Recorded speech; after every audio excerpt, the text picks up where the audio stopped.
It's Jack from B&T MacFarlane. Today we have a really special video. I don't know the next time we're actually going to see all these three tractors here, but we're going to go over the complete TLB lineup from Kubota.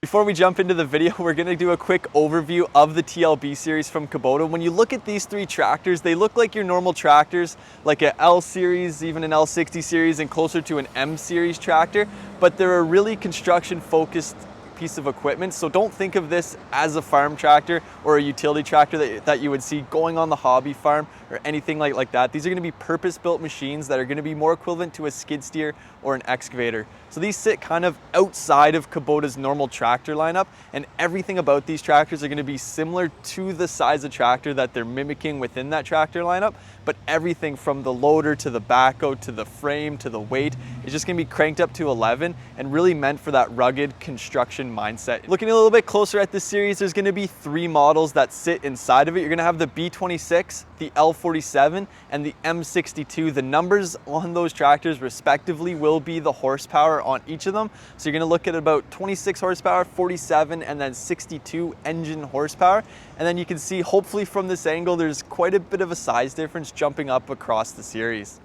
We're going to start by looking at the B26 from Kubota. I've already done a video on this. I'll link that just above right there. But some of the key features on the B26, it will be the baby brother inside of this lineup. And a lot of people like this tractor because of its width. It's only about 60 inches wide at the bucket, so that's going to be the widest part of the tractor.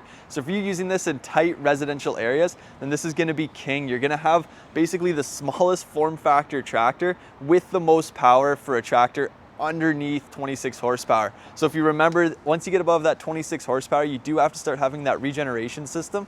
Kubota, they have come a long way, so it's not really something you should have to worry about too often, but it's a nice peace of mind going with a tractor like this.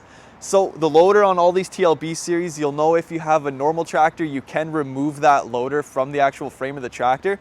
A huge advantage of going with the TLB, or disadvantage if you wanted a front mount snowblower or any kind of front attachments, is that the loader is actually mounted directly to the frame, so you cannot remove this loader from the frame of the tractor, but that gives it a huge advantage in lift capacity. So Kubota, they're able to place the loader in the perfect spot that actually maximizes the lift capacity. So this tractor here, the B26, it's going to lift about 1,300 pounds to the very top of its lift height.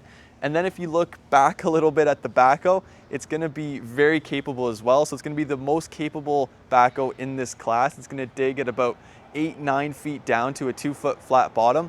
And it's actually the first backhoe in Kubota's lineup that actually allows it to have a hydraulic thumb. So if you're using this for any kind of brush clearing or moving rocks in a customer's backyard, then this is going to be a huge advantage for you.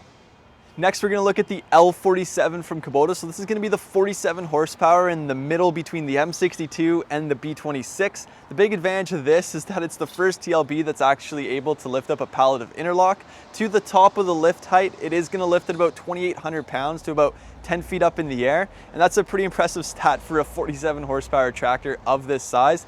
Inside up on the dash, it's going to be equivalent to, say, your L60. It's going to have a lot of the same screens and displays as you would see on that 60 horsepower tractor.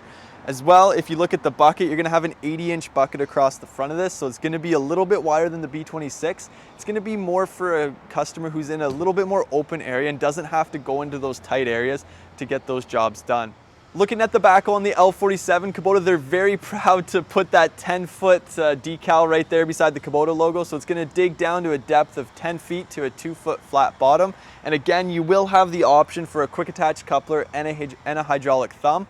And one of the huge advantages of going up to the L47 over the B26 is that it's actually going to have crawl mode. So instead of having to raise up your stabilizer arms and then lift up your loader bucket and then spin the seat around and then back the tractor up in order to keep digging on the backhoe, it's actually going to have a crawl feature. So there's going to be a lever inside the cab, and then you're able to pull that lever and then adjust a little joystick, and you're actually able to crawl with the backhoe from the backhoe operating position. So you don't have to spin the seat around to constantly adjust the position of the tractor. That's going to be a huge advantage when you're doing a long trench and you don't want to have to constantly reposition the tractor every 10 feet or so. That's going to be the same on the M62 as well. We're going to have the crawl feature on everything but the B26. Now we're looking at the M62 from Kubota, and just standing beside it, I was amazed at how big it is and how kind of cool it looks to see that giant backhoe off the back of this tractor. Again, this is going to be the 62 horsepower version from Kubota, so it's going to have a lift capacity of about 3,900 pounds. So this is going to be more equivalent to a larger skid steer in terms of its lift capacity and pump capacities. And again, the bucket up here, it's going to be a little bit bigger than the L47, and then it's going to have that skid steer style quick attach as well, like these all do. Looking up at the operator's platform, I was kind of surprised looking at it that it's going to be very similar to the L47. There's not much has changed. All the buttons are kind of in the same position. You still have that same crawl feature over on your left-hand side, so there's not too much changed up on the operator's platform, which isn't really a bad thing because it is a nice place to be up there, and spinning that seat around is nice and easy to do so as well. So now we're going to take a walk back and look at the backhoe on it. Standing beside this backhoe, I'm about 5'10" in this backhoe. Again, it's about double my size. In Kubota, they're very proud to announce 14 feet digging capacity, or digging depth, I should say. So down to a 2-foot flat bottom, it's gonna dig 14 feet down. And the buckets, they're gonna be all the same buckets and couplers that are equivalent to about a 4-ton excavator from Kubota. And again, the hydraulic thumb is a very nice feature, so it's gonna be there just like on the rest of the excavators. And one thing I forgot to mention is that all these backhoes on every single tractor, the M62, the L47, and the B26, they're all removable from the tractor. So the loader is the only thing that you cannot remove, but you can remove the backhoe, and you can put a normal 3-point hitch setup back there. So a lot of people, if you wanted the most capable tractor, you can still remove that backhoe and still run your tiller, your rotary cutter, your snowblower, and use it like a normal tractor as well. Before we wrap up today's video, we have to talk about the financing side of these tractors. So if you've ever financed a tractor through Kubota, you know they have some pretty competitive financing options at the 0% for 72 months, but that's gonna be only on tractors. I know these look like tractors, but the financing options are gonna be equivalent to construction equipment from Kubota, which is gonna be 0% for 48 months, and you can extend that term a little bit if you wanna increase the interest rates, but that's just something to keep in mind when shopping between these tractors, because if you're looking to finance it, it might be the better route to go with a more traditional tractor if you wanna keep those monthly payments a little bit lower. And as always with Kubota construction equipment, we do have to talk about ETAs. All of these machines, they're pretty hard to come by right now. There's not too many of them floating around, and we're just fortunate enough to have a video today to showcase all of them at the same time. But if you want to get one, I'd put your name on one as soon as possible to secure it for maybe later this fall. I just want to thank you guys for watching, and if you need help with parts, sales, or service, give us a call at 613-225-0555. Thank you.